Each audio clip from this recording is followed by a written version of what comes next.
Hello guys, এরকম photo কিভাবে enhance করবেন আজকের এই ভিডিওটির মাধ্যমে দেখতে চলেছেন। তো ভিডিওটি সম্পূর্ণ দেখুন।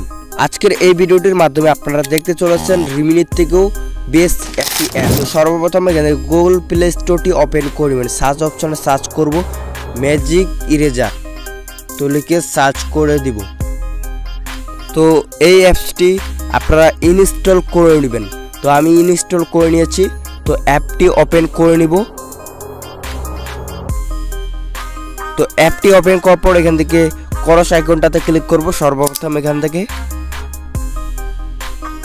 তো এখান থেকে অনেকগুলো টুলস পেয়ে যাব। তো এই টুলসগুলো আমি এখন দেখাচ্ছি না। তো এখানে ইনহ্যান্স কোয়ালিটি এখানে ক্লিক করে দিব। তো এখানে ক্লিক করার পর এখান থেকে আপনাদের গ্যালারির ফটোগুলো শো করবে। তো এখান থেকে যেই ফটোটি ইনহ্যান্স করতে চাচ্ছেন তো সেই ফটোটি সিলেক্ট করে দিবেন। তো এখান থেকে আমি যেই ফটোটি এডিট করতে যাচ্ছি তো সেই ফটোটি সিলেক্ট করে দিব।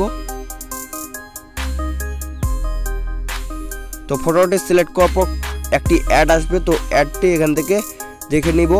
তো দেখে নেওয়ার পর এখান থেকে ক্লোজে ক্লিক করে দিব। তো দেখতে পাচ্ছেন কতটা ইনহ্যান্স করে ফেলেছে ফটোটা। তো জুম করে দেখাচ্ছি আপনাদেরকে। তো রিমিনির কিন্তু একটি কার্টুন ভাইব চলে আসে। তো এই অ্যাপটিতে কার্টুন ভাব আসবে না। তো পুরাই অস্থির লেভেলের এডিট ইনহ্যান্স করে ফেলেছে। ইনহ্যান্স কালার এখানে ক্লিক করে দিব। তো এখানে ক্লিক করার পর কয়েক সেকেন্ড ওয়েট করে নিব। তো কালারটাও ইনহ্যান্স হয়ে গেল। তারপরে ইনহ্যান্স ফেস এখানে ক্লিক করে দেব।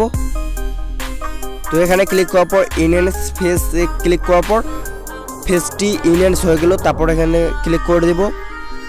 তারপরে এখান থেকে অনেকগুলো টুলস পেয়ে যাব। এখানে ফিল্টার, তো এখানে ফিল্টারগুলো ব্যবহার করতে পারবেন।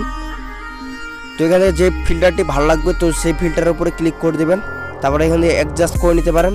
তো এখানে আমি 57 রেখে দিলাম, টিকমার্কসে ক্লিক করে দিলাম। তো তারপরে এখানে অ্যাডজাস্ট পেয়ে যাচ্ছেন।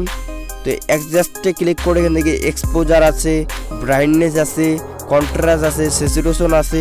তো এগুলো অ্যাডজাস্ট করতে পারেন। তো শ্যাডো আছে এখান থেকে। তো এগুলো অ্যাডজাস্ট করে নিতে পারেন। তো এখানে টিকমার্কসে ক্লিক করে দিলাম।